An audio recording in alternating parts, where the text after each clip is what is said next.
Hey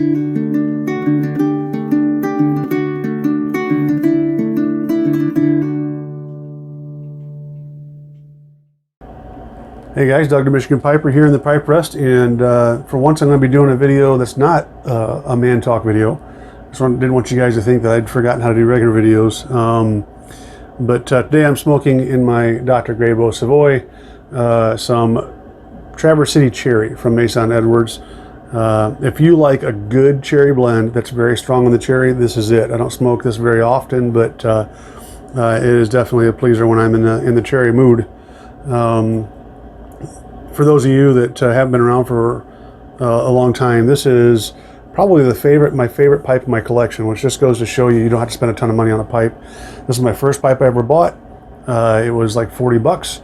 I bought, I can't remember how many years ago that was, but I like the thickness of the walls. I like the weight of it. I think the only modification I would make to it is, because I love the shape, is I would probably have just a slightly bigger bowl on it. This is a pretty short smoke for the most part, but it's a good smoker, and right now it's a good tobacco to smoke.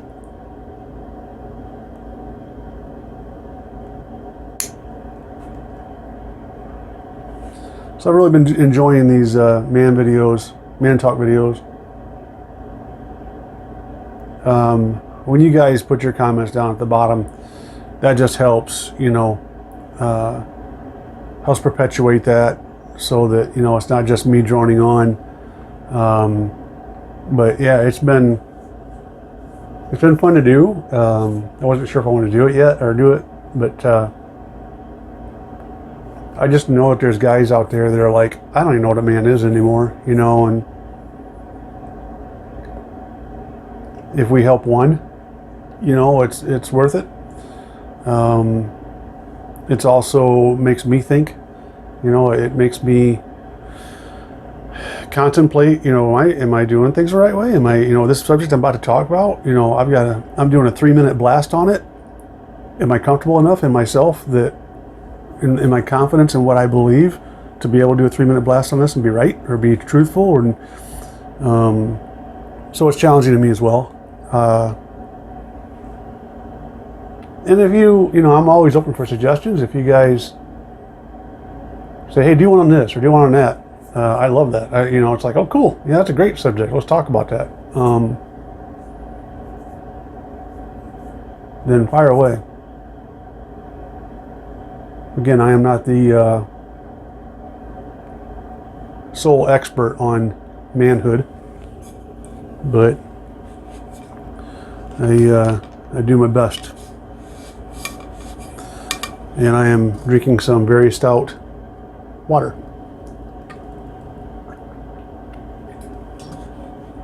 Other than that, you guys, I'm gonna go out and mess with the bees a little bit today.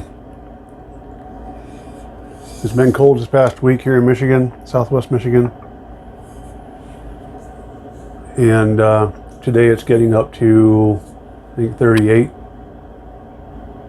So I'm gonna go out and just make sure the bees don't need anything. You don't get in there usually in the wintertime. The only thing you do is you clean out the dead bees underneath, because they will die throughout the winter. So you clean them out so it doesn't hold all that moisture in there. And then you may have to peek in and throw some more feed on top until spring gets here. But I'll go out and take care of that today. Make sure they're doing good. I'm really hoping I have a few make it through, because we started the season last season with 0 hives. I had lost my one hive that I had over the last winter. And then this summer, like I said, started off 0, we got up to 9. We had to consolidate some of those towards the end of the season because they just weren't strong enough. So we ended up going into the winter with 6 or 7. Can't remember now. But having said that, starting off the winter, or starting off the summer last year with no hives, we still were able to harvest 85 pounds of honey. So if I have a few hives that make it through this year, we're going to be, hopefully doing really, really well in the honey, because we sold out so quick. Everybody wanted the honey, so local honey is a pretty big thing around here. So But anyway, so I want to make sure the bees are good to go because I won't be around here next week, and the temperatures next week are supposed to get pretty frigid. I think there's a couple of days where the overnight lows are sub-zero Fahrenheit, and then one day I think the high is 2 Fahrenheit. So it'll be pretty frigid next week, and I want to make sure that they're good to go.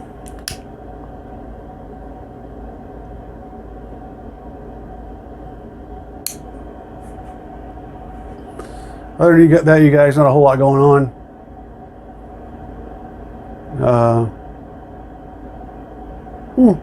Actually, I can tell you about one more thing, since we're just, hanging out. I had a buddy that had created an app for the fire service, and it was an accountability app. So it was an app that we could track our firefighters on scene while we're at a house fire. And he got out of fire service, his app developer disappeared on him, and the app went away. Now this is an app that was selling around the world, so it was pretty cool to be able for him to be able to say, hey, I designed this, and it's selling worldwide. But we were really bummed because there really wasn't an app that compared to it. And for 10 or 15 years, I've been looking for it, or trying to get, not looking for it, but trying to get it remade. He didn't have any of his files, so he couldn't give me anything. And so finally, I got hooked up with a developer. It was a young kid who was in college, and he helped me recreate it in a much more updated way, and it's turning out great. So we released it on the App Store, the Apple App Store, this week, and Android should be this week or next week, and we'll be back in business. So I'm not gonna get rich on it. I actually had our Fire Chiefs Association purchase it so that it wasn't just me.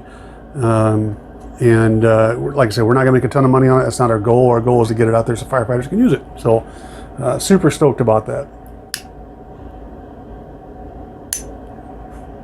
So anyway, guys, I'm going to finish this off. Go take care of my bees and just enjoy the rest of the day. So I hope you're all doing well. Until next time, you take care.